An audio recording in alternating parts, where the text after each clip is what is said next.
tiyan kundi pati puso ay nabusog din ng mga taga Mexico City sa nasungkit nilang world record.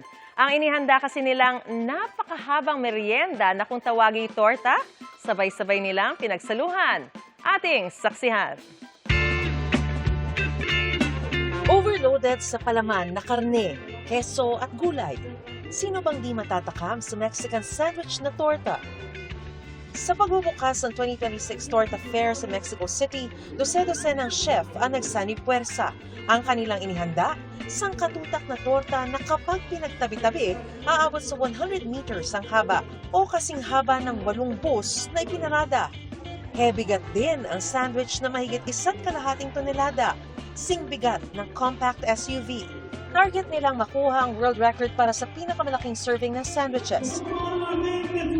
Worth it naman ang effort dahil nasungkit nila ang Guinness World Record para sa largest serving of sandwiches arranged in a continuous line.